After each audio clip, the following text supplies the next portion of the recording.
بسم الله الحمد لله والصلاة والسلام على رسول الله. اللهم افتح لنا فتوح العارفين ووفقنا توفيق الصالحين. اللهم علمنا بالقرآن وذكر الحكيم. اللهم علمنا ما ينفعنا وانفعنا بما علمتنا وزدنا علما يقربنا منك برحمتك يا أرحم الراحمين. اللهم لا سهل إلا ما جعلته سهلا وأنت تجعل الحزن إذا شئت سهلا. اللهم أعوذنا من شرور أنفسنا ومن سيئات أعمالنا أصلح لنا شأننا لا إله إلا أنت أستغفرك وأتوب إليك.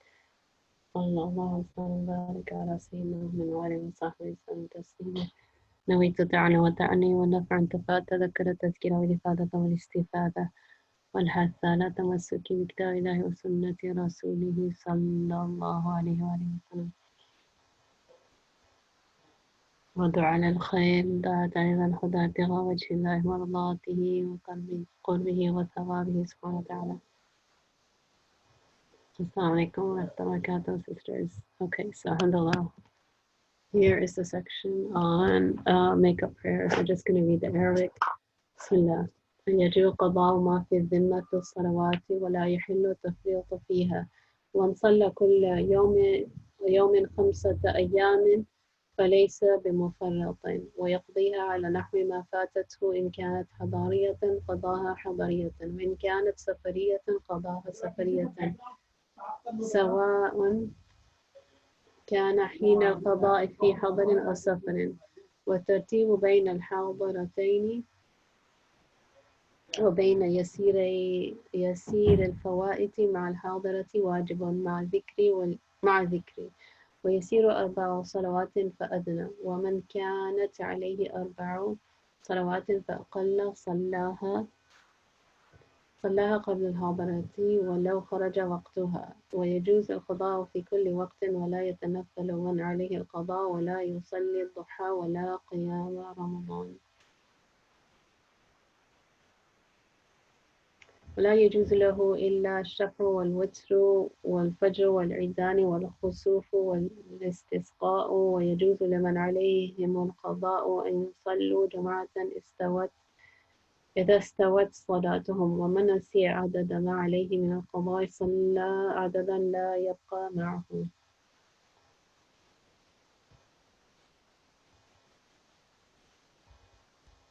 Okay. So it is obligatory to make up one's past prayers that were not prayed. It is not permissible to be negligent in this matter, and he's going to go over what that means, being negligent. The one who makes up 5 days, I think it needs an apostrophe, worth of prayers on a daily basis is not considered to be neglectful of this matter. So this number is actually not it's not the dominant opinion. The dominant opinion is that, I mean, it's a great book, obviously. It's, one of the books that's studied in the madhab, but here, rahimahullah, it's not the dominant opinion. So basically, after one fulfills one's responsibility, basic responsibility of what one has to do, any other time one has to use to make one's prayer.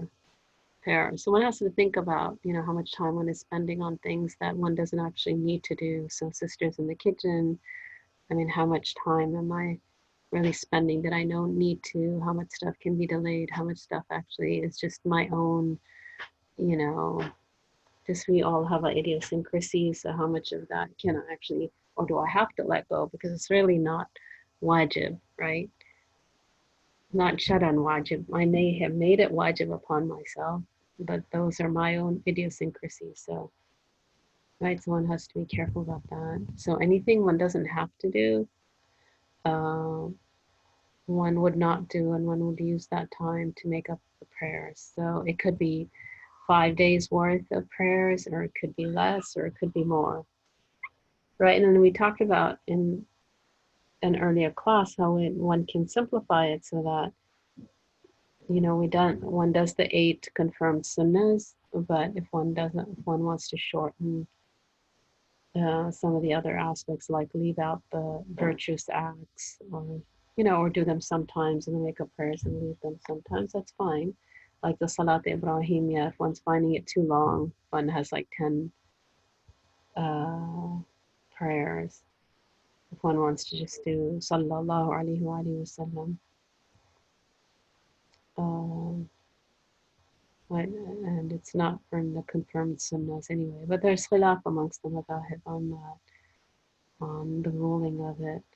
And so, and one does want to, ideally you want to do some salawat um, in your sitting after tahiyyat. So the one who makes up 5 days worth of prayers on a daily basis is not considered to be neglectful of this matter, meaning of making up the prayers, because it's sinful to be neglectful, right? Of the thought if the person was a resident at the time, it is made up as a regular prayer. At the time, the prayer was at the time. I don't think I need to add anything, right? Let me know if I need to add anything. It is made up as a regular 4 rak'ah.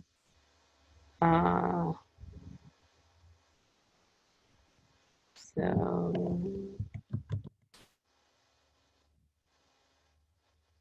okay, and then, however, if one was a traveler, then it is made up as a traveler prayer. So the traveler prayer only is related to only the 4 rak'ah prayer. So if one left one's city limits, right, and one doesn't, so there's a difference between shortening and combining. Sometimes people confuse the two. Sorry, I have a silicone cup here. The noise. It's actually really good for releasing tension, headaches, or just any kind of. Anyway, so if one was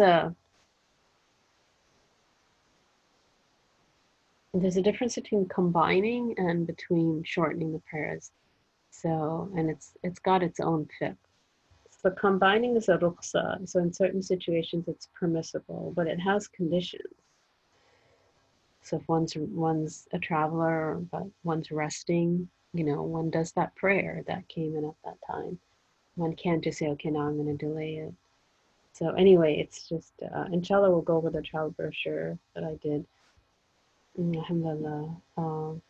But then as far as shortening, one shortens once one's left one's city limits, and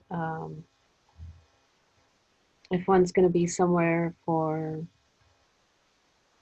so once one is going to be somewhere for a total of 4 days and 20 prayers, 4 days and 20 prayers, then one does not shorten the 4 rak'ah. Otherwise, one would shorten until one gets to the city where one's going to stay for more than 4 days and 20 prayers. If you think it's going to be less, then you continue to shorten, even if you end up staying longer. So if the person was a resident at the time, it is made up as a regular prayer. However, if one was a traveler, then it is made up as a traveler prayer. So in that situation, you would do, if the time went out and you were still considered a traveler, so you were, either between city limits. You're traveling, your travel was going to be more than about 30 miles. You hadn't reached your city limits. So you hadn't reached your city limits, but you were going to stay there for less than a total of 20 prayers and 4 days. So Maghrib to Maghrib is 1 day. Right, so that's what determines if you're considered prayer once you enter the city or not. And it's the end time that's considered. When the prayer time is going out, are you considered a traveler or not? Right, so if somebody didn't pray at that time, then they would think, okay, do I make it up as a 2 or a 4 rak'ah? So it's a sunnah to, when the prayer time is in, if one's considered a traveler, then it's sunnah to shorten it. So it would be makruh to delay it, to make it 4 at the time. One must give precedence to the order of the prayer if the prayers share time or if one owes 4 or less than 4 prayers. So we mentioned that Dhuhr and Asr share a time. Right, so if somebody's cycle got done, say they checked at Dhuhr, for example, or they were combining, and we have, inshallah, we'll go over the rules for combining. So say they hadn't prayed Dhuhr, and now they're going to pray Asr, so Dhuhr and Asr share a time. They share Daruri time. So they have to pray Dhuhr first. They have to. And then they would pray Asr. Likewise, if somebody's cycle was done, and say they checked at Dhuhr, and they weren't done, and then they checked at Asr. They have to pray Dhuhr first before they pray Asr. Likewise for Maghrib and Isha. For example, again, on their cycle, they checked at Maghrib, they weren't done, but then they checked at Isha and they were done. They have to pray Maghrib before Isha. That's wajib. So that's what he means. Or if somebody owes 4 prayers or less, it's the same thing.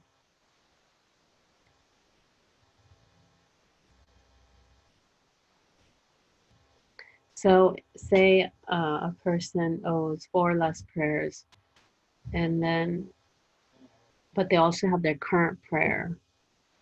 So they're going to do those 4 prayers that they missed first, even if it means the current prayer's time is going to go out, would go out.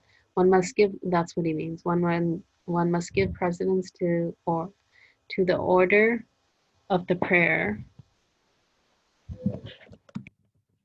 if the prayers share a time, so we talked about that, or if one owes 4 or less than 4 prayers. So one would make up the 4 prayers or less if missed prior to performing the current prayer, even if this means that that the prayer time of the current prayer will exit. One may make up prayers at any time, right? So unlike some of the madhahib, there's no prohibited time in the Maliki school for making up prayers because a person could die any time. Well, it's just something to keep in mind. And just in general, the one who has make-up prayers is not allowed to perform the nafil prayers, nor the salat al-duha, because it's a nafil prayer. And the best thing one can do during salat al-duha is to make up prayers, nor the night prayers in Ramadan. So one wouldn't do tarawih. Right, the qiyam al-layl that people are praying Jama'ah, they're not supposed to. It's not from the sunnah anyway that they do in these masajid. It's just tarawih. Generally, nafil is prayed on one's own. If it's not, and all these qiyam al-layls that people do in the masajid in the middle of the night, it's not from the sunnah. So I think we posted that to the group. So if somebody wants to do the sunnah, aside from tarawih, the nafil should be prayed at home.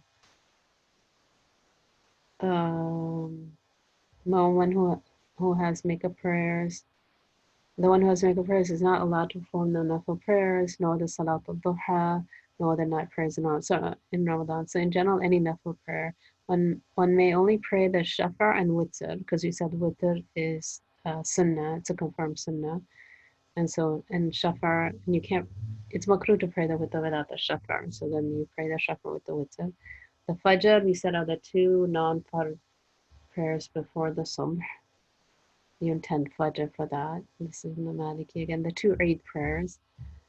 The khusuf, here he means the solar eclipse, because the lunar eclipse is it's a night prayer, and it's a recommended prayer. So it's a solar eclipse, that's a sunnah.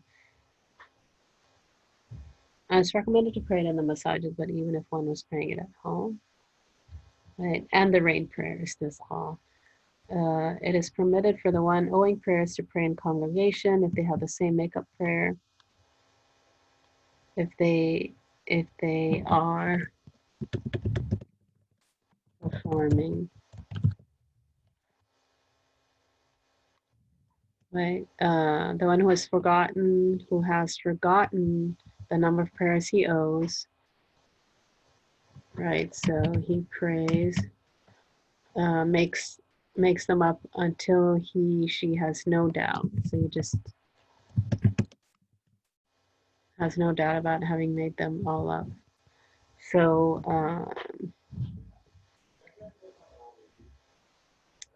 I'm gonna pull this up a little bit. So somebody was asking me in another class what how to keep track, and something that I mentioned was that one can get a piece of like 8.5 by 11, and then get one of those plastic sheets. At least in the States, you can get like 100 for just a few dollars. Just get a plastic sheet that you can put that white paper in. But before you put it in the plastic, just make a grid. Right, so the vertical would be all the, instead of the days of the week, like a calendar, instead of the days of the week, you have all the prayers. And then make rows and columns. And then put it inside the plastic, and then you just get a little one of those vis-a-vis pens, those erasable pens. And then just start tallying it 1, 2, 3, 4, 5, 1, 2, 3, 4, 5.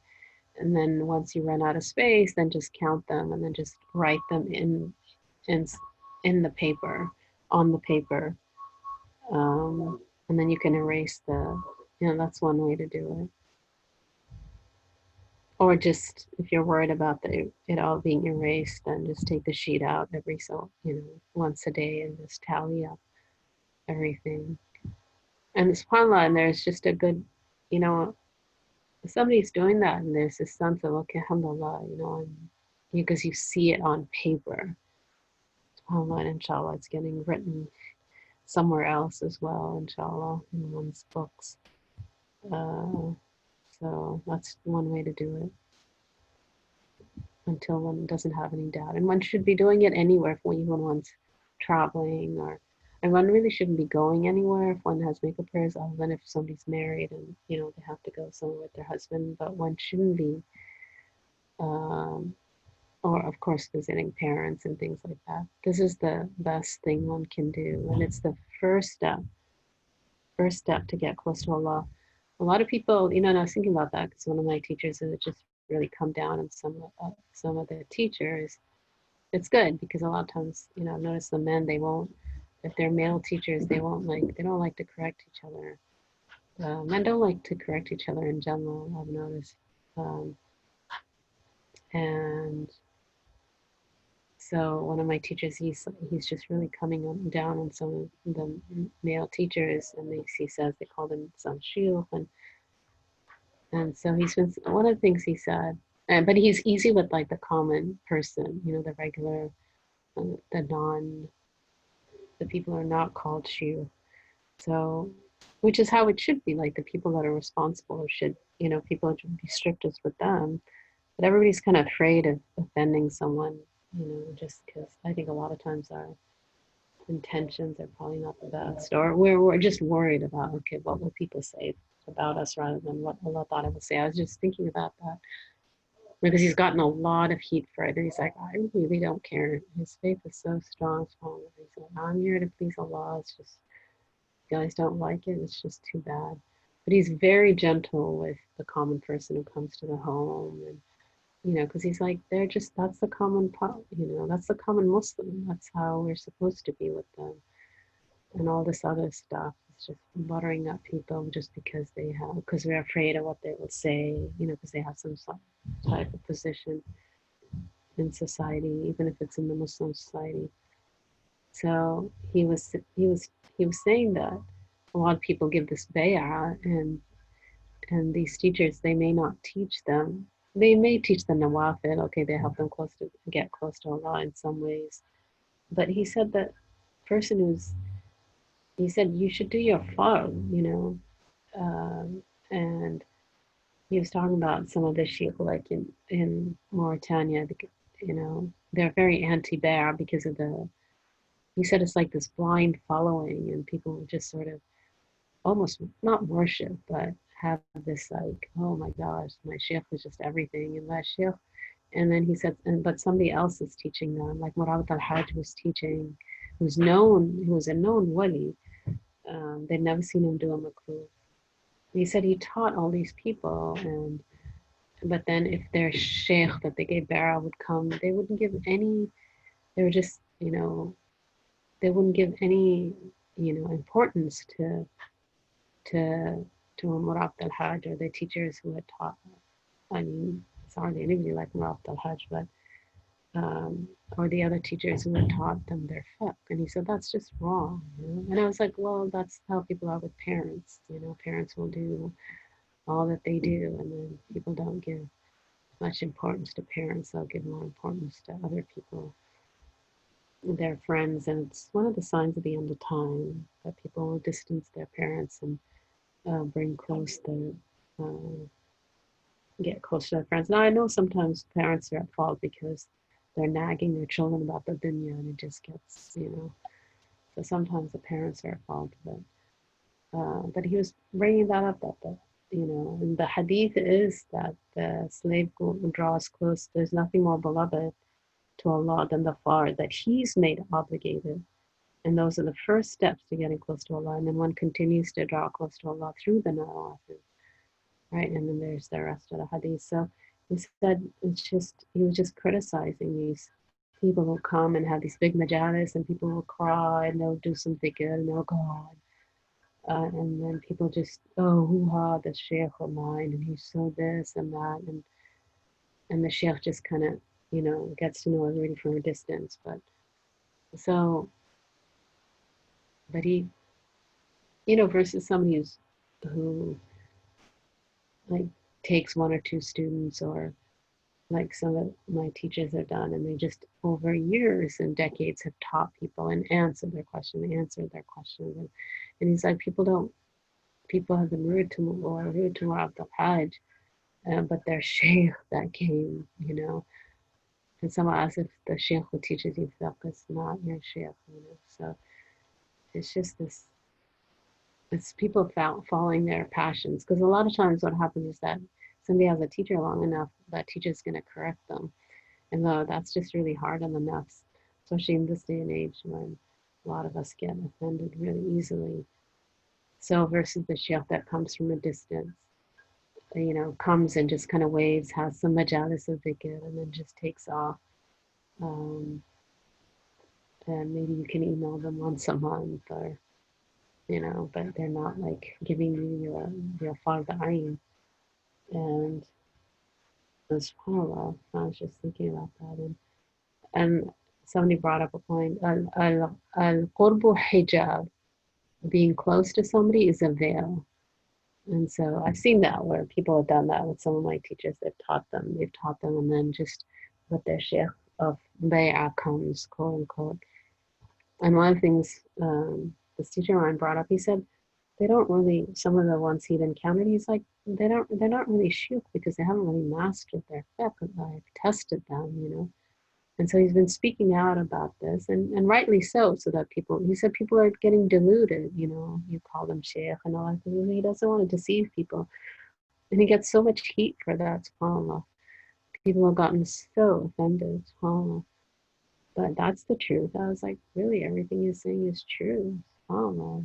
I can't really think of anything that he said that isn't true. It's just so different from what everybody says, because everybody, we're in an age where it's just we're all trying to not offend everybody. But I mean, he grew up with Murat al-Hajj, so he's at that level. He's like, I really don't care. Oh, so alhamdulillah for that. سبحانك اللهم وبحمدك أشهد أن لا إله إلا أنت أستغفرك وأتوب إليك وصلى الله وسلم على آله وصحبه وسلم تسليما وجزا الله عنا سيدنا محمد صلى الله عليه وآله وسلم وجزا الله عنا سيدنا محمد صلى الله عليه وآله وسلم وجزا الله عنا سيدنا محمد صلى الله عليه وسلم سبحان ربك رب العزة عما يصفون والسلام على المرسلين. Oh, hang on 1 second. Brooke, I didn't see. Let me just turn off.